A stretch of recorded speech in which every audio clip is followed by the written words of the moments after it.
All right, we have a second 5-minute mortgage conversation with Ed from Gateway Mortgage. I'm Mike, Salza Real Estate Team, and this is Kendall. And I'm Ed Hermsen. So Ed, if someone calls us, they're ready to buy a house, we send them to you. How do they qualify? Yeah.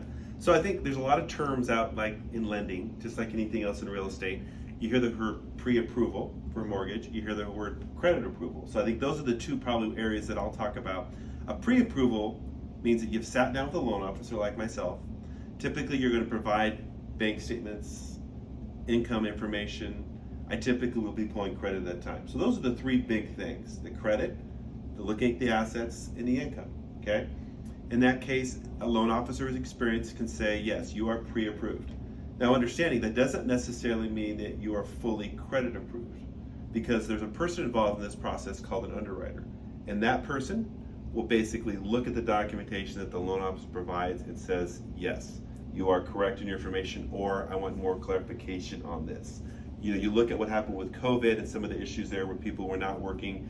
It's a very hot topic right now. So my opinion right now in the marketplace is get that credit approval. Have the loan officer submit the file before you find a property and get that in front of an underwriter. Have them sign off on it. It just gives you more assurance. It gives you more power when you're writing an offer. So my advice right now in this current environment with this so much buyers out there looking for property, get a credit approval versus a pre-approval for sure. so that process takes, I'm guessing, a couple of weeks. So a buyer says, we've got to move. We're in a house that's too small, or hey, we're moving from Arizona.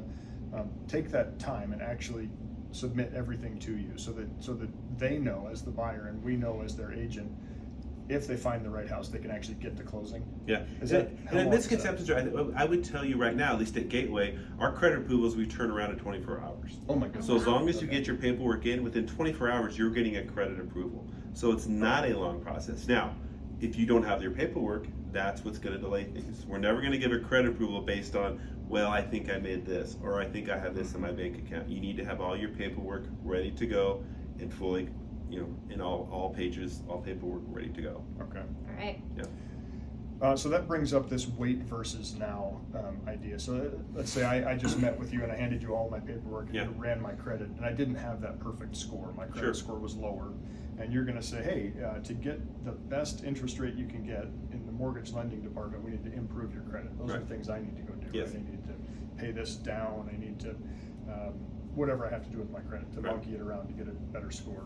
And let's say that's going to take me 6 months. Right.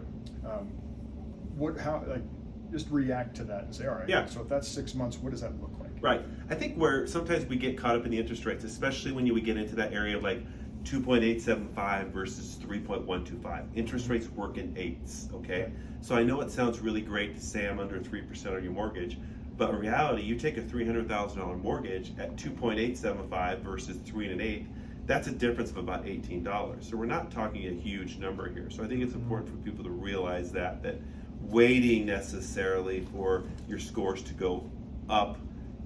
In a market that we're in now, we're seeing nationally house prices on the increase. I would say probably no would probably not be something I would deter you from buying in a house right away based on a credit score.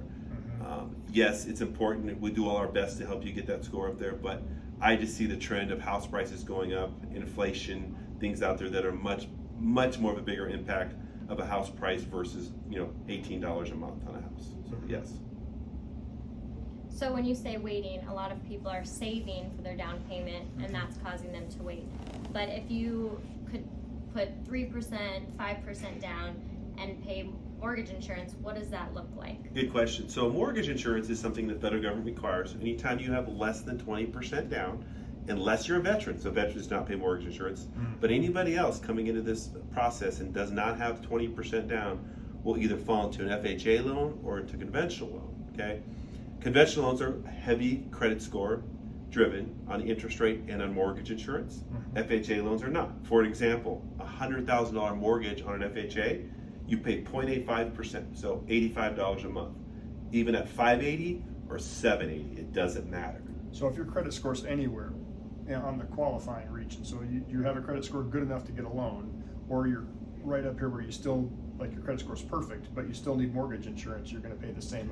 On an amount FHA on loan, FHA correct, loan. it doesn't matter, yep. Didn't know that. Conventional is different. Conventional says the better credit score, the less you're gonna pay in mortgage insurance. And the more you put down, the less you're gonna pay in mortgage insurance. So Okay. conventional has a much broader, you really need to understand that with your lender and really ask those questions about mortgage insurance, because on conventional, it can be the difference of $40 a month versus $140 a month. I feel like this FHA loan gets a bad rap in our marketplace, but if we use it as a tool to get into the house now, and then we gain 12% of appreciation from that house over the year, then we used it as an appropriate tool. We can Correct. refinance out of it later. Yep, yep. That That's seems very like- true, very true, yes, yep. Anything else on that one? No, thank you. Yeah, thanks for having me. Thanks, Ed.